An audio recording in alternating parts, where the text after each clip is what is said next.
Știi care e diferența dintre o gorilă și un om de 50 de ani? Gorila poate sta nemișcată ore întregi. Omul după 50 de ani, maxim 3 minute înainte să intre în panică. Cioran, marele filosof român, observa următoarele. Frica este cauza oricărei activități. Inacțiunea este divină, dar împotriva ei s-a răzvrătit omul. Nu e burnout, nu e dependență de tehnologie. E ceva mai profund. Eu o numesc alergie la realitate.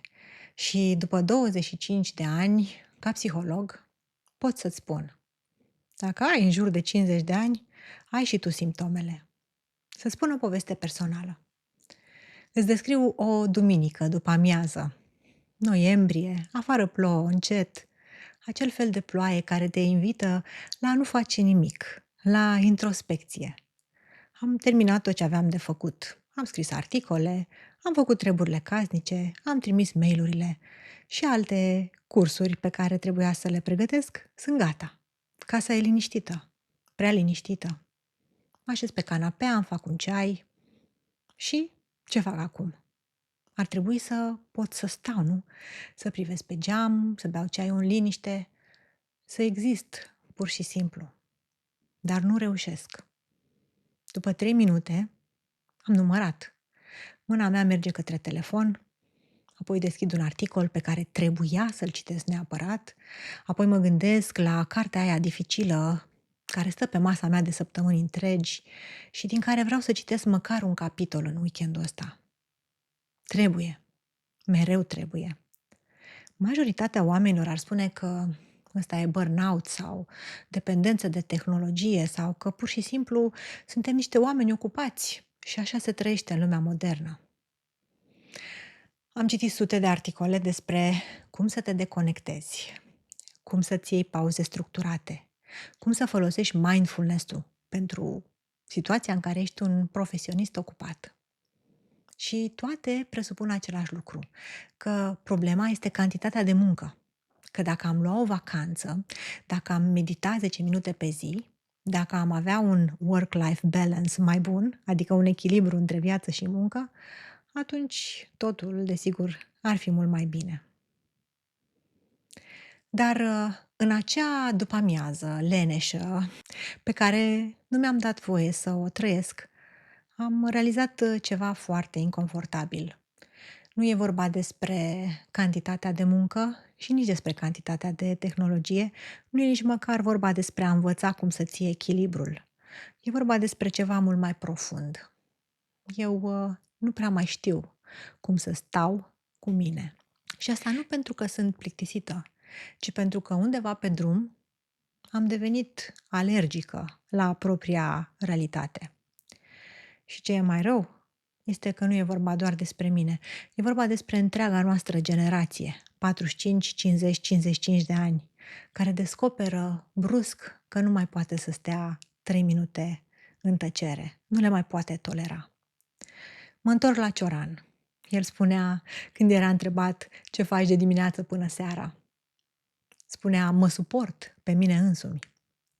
Eu numesc asta alergie la realitate. Dar de ce să mă asculți pe mine și părerile mele?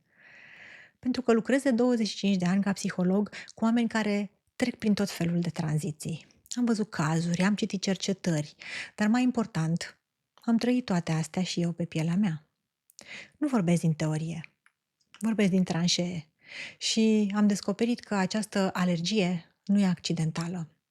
Are rădăcini adânci în modul în care lumea s-a schimbat, în modul în care noi am răspuns la aceste schimbări și în modul în care mintea noastră se transformă în jurul vârstei de 50 de ani.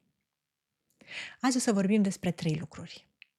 Primul, de unde această alergie la realitate? De unde vine ea? Și de ce nu e vina ta că o ai?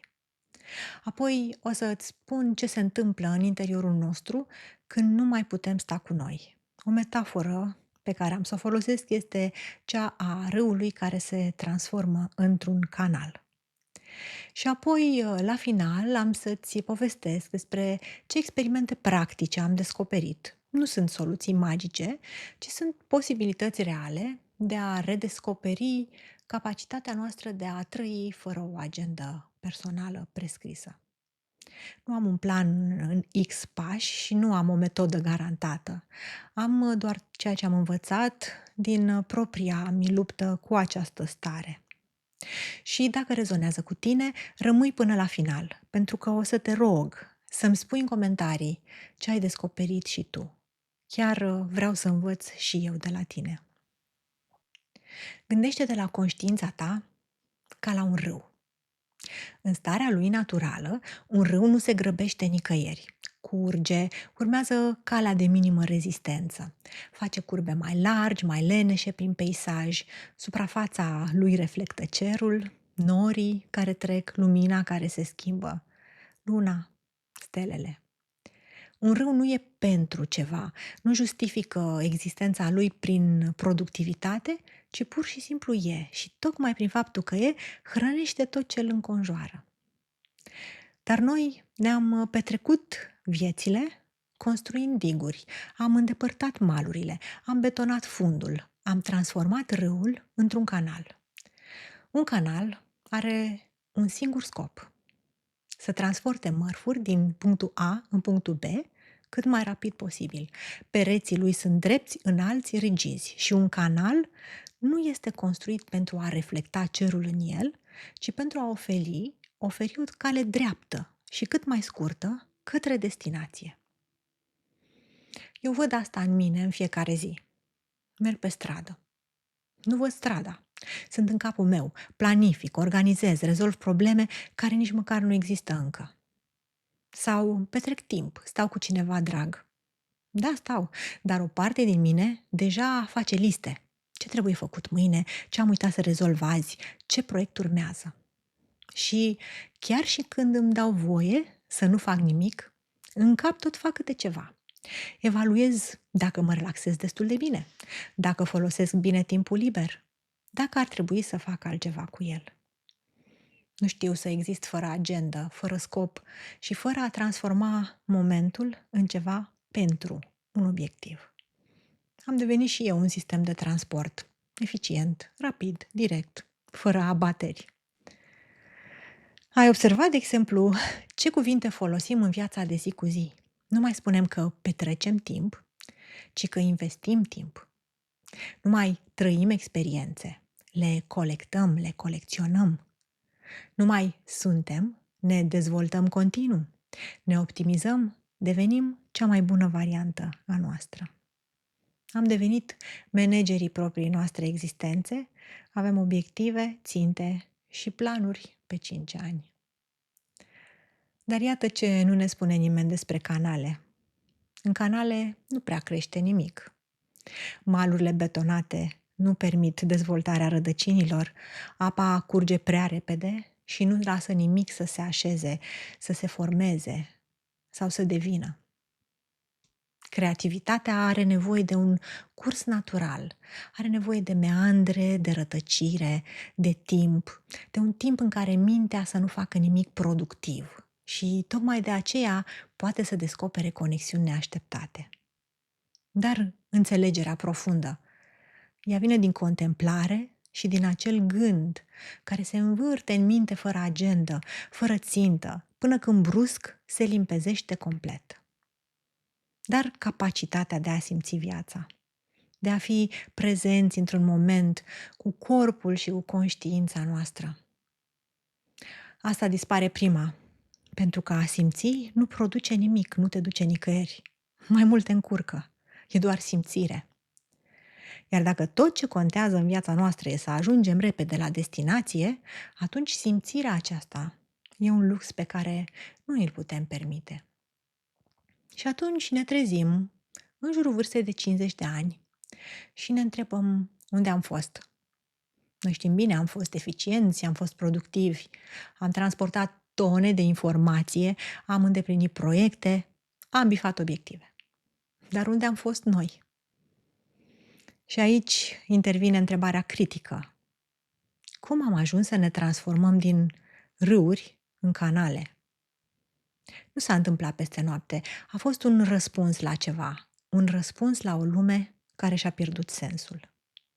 Starea asta, frica de a rămâne singur cu tine, nevoia compulsivă de a umple cu altceva, are un nume pe care nu știu dacă eu l-am inventat pentru asta, poate că nu sunt prima, dar eu îi zic alergie la realitate. Dar spre deosebire de o alergie medicală, asta nu este o defecțiune a sistemului de apărare. Este un răspuns perfect logic la o lume care a devenit de nesuportat. Cioran, mă întorc la el, înțelegea asta perfect. El scria, ce faci de dimineață până seara? Mă suport pe mine însumi. Și mai scria ceva și mai ciudat. Am spus despre asta în deschiderea clipului. Că un zoolog observase gorile în habitatul lor natural și era uimit de uniformitatea vieții lor și mai ales de inactivitatea lor pe perioade lungi de timp. Petrec ore și ore fără să facă nimic. Asta e o întrebare pusă de un om, care e o maimuță ocupată. Departe de a fugi de monotonie, animalele o doresc. Ceea ce le sperie cel mai tare este ca monotonia să se termine. Pentru că, atunci când ea se termină, poate să fie înlocuită doar de frică. Aceasta este cauza oricărei activități. Inacțiunea este divină, zice Cioran, dar, împotriva ei, s-a răzvrătit omul. Și vreau să-ți dau niște exemple concrete din lumea actuală. Dacă te uiți la lumea din jurul nostru, o să înțelegi de ce ne-am răzvrătit. Trăim în epoca post-adevărului. Nu mai contează ce e adevărat, contează ceea ce e convingător. Oricine poate pretinde orice și aia e. Știința nu mai e o dovadă, e o opinie. Uite, am auzit într-un podcast, un podcast mare, cu 10.000 de ascultători, cum cineva, o doamnă, explica că prin energie mentală poți regenera tiroida extirpată. Tiroida extirpată, chirurgical. Și știi ce m-a îngrozit cel mai tare? Nu că cineva spune asta, ci că cel care lua interviu nici nu clipa. Dacă spui ceva normal, de bun simț, bazat pe dovezi, nu ajungi la creierul oamenilor. Ești plictisitor. Dar dacă promiți miracole instant, dacă vin speranță în pachete colorate, dacă transformi suferința în oportunitate de business, atunci ai înțeles jocul. Mi se spunea când eram tânără, lucrează cinstit, construiește ceva solid, ajută oamenii, vei fi bine. Și am crezut. Am lucrat, am construit, am ajutat. Și de curând am văzut cum cariere întregi se dărâmă peste noapte. Am văzut cum instituții în care credeam au devenit un teatru ieftin. Am văzut cum meritocrația devine o formă goală. O spunem și noi ca să credem în ceva, dar în adâncul nostru știm că nu mai e adevărată. Și ce faci când realizezi asta? Compensezi. Compensezi prin hiperactivitate. Dacă lumea nu mai are sens, măcar tu să înțelegi tot ce se poate înțelege. O să citești mai mult, o să înveți mai mult, o să fii cu un pas înaintea dezastrului. Dar aici apare criza specifică după 50 de ani. Pentru că exact în momentul în care lumea cere să mergi mai repede, corpul începe să încetinească. De exemplu, eu observ schimbări ale memoriei mele.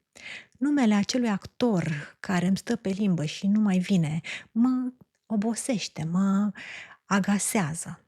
Energia care îmi permitea înainte să lucrez 14 ore fără pauză, nu mai e acolo. Sau e acolo, dar după aceea am de plătit un preț destul de mare pentru că am sărit peste un număr de ore de muncă. Și apoi mai e încă ceva subtil, o detașare de trecut în care eu însămi devin străină de persoana care am fost. Mă uit la fotografii de acum 10-15 ani și simt o prăpastie. Cine era copila aceea naivă? Și în același timp simt o nostalgie acută după ceea ce a fost și poate că nu am apreciat suficient.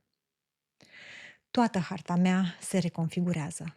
Relațiile care păreau solide se transformă. Prioritățile care îmi structurau viața devin brusc irelevante.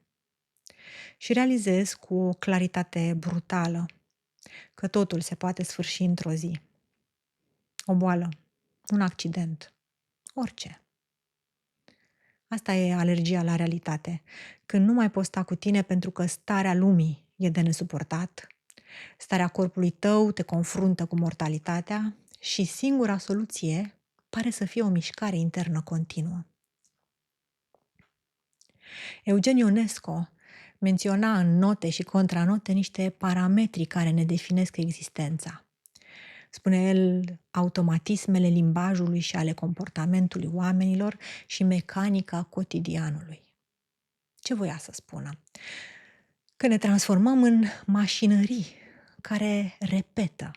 Spunem aceleași lucruri, facem aceleași gesturi, trăim aceleași zile fără să mai fim acolo. Bună dimineața! Cum a fost azi? Bine! Ce facem mâine? Același lucru. Vorbim, dar nu spunem nimic. Ne mișcăm, dar nu ajungem nicăieri. Existăm, dar nu trăim. În faimoasa lui piesă Rinocerii, oamenii se transformă literal în rinoceri. Animale care aleargă în turmă fără să gândească, fără să simtă, dar care aleargă. Și noi ne-am transformat într-un alt fel de rinocer.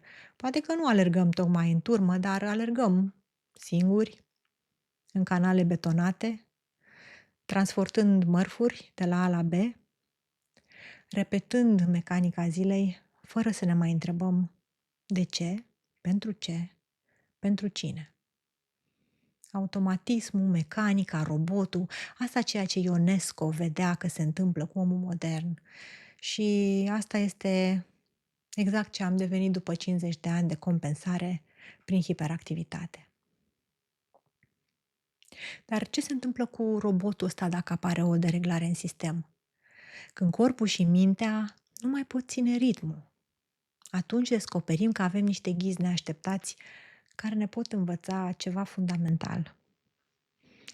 Cei mai buni profesori ai mei în a ieși din canal și a redescoperi râu sunt pisicile și câinii mei.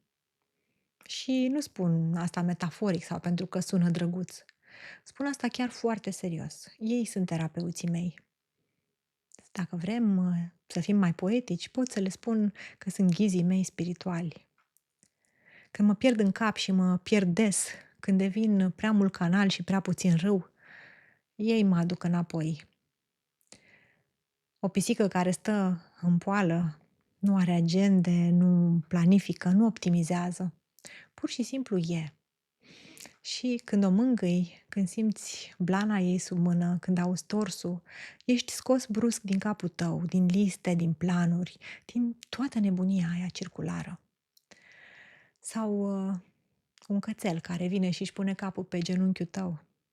Nu face asta ca parte a unui plan strategic. Face asta pentru că momentul ăsta există și el vrea să fie cu tine. Să fie în el cu tine. Și atunci realizezi, ei știu ceva fundamental pe care tu l-ai uitat. Știu cum să existe fără să justifice existența.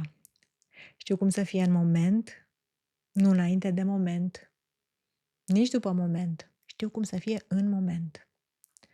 Când petrec timp cu ei, când îi ating, când îi observ, când stau acolo pur și simplu cu ei prezentă, ei mă învață în fiecare zi ce înseamnă să trăiești fără să transformi fiecare secundă în ceva pentru. Sunt cei mai buni terapeuți pe care am avut vreodată și ei nu vorbesc, nu-mi dau sfaturi, n-au metode de intervenție, doar sunt. Și prin asta îmi aduc aminte să fiu și eu. Dar sigur că nu toți avem animale și chiar dacă le avem, nu putem să ne petrecem tot timpul cu ele. Ce altceva putem face? Am descoperit 4 experimente practice care pentru mine funcționează. Și m-am gândit să ți le împărtășesc, poate le poți adapta și poate îți vor fi și ție de folos. Însă aici trebuie să fiu foarte sinceră cu tine, pentru că nu am soluții universal valabile și nici metode garantate. Ceea ce am sunt aceste experimente personale, niște încercări, niște momente când am reușit pentru câteva minute, uneori pentru o oră, să dărâm un pic din beton și să las râul să curgă. Primul experiment. Renunțarea deliberată. Alegi în mod conștient să renunți la ceva, nu pentru că trebuie, ci pentru că vrei să vezi ce se întâmplă în spațiul gol. Pentru mine poate fi, de exemplu, o dimineață de sâmbătă, când am un ritual, cafea, articole, mail-uri, organizare domestică, productivă pe treabă.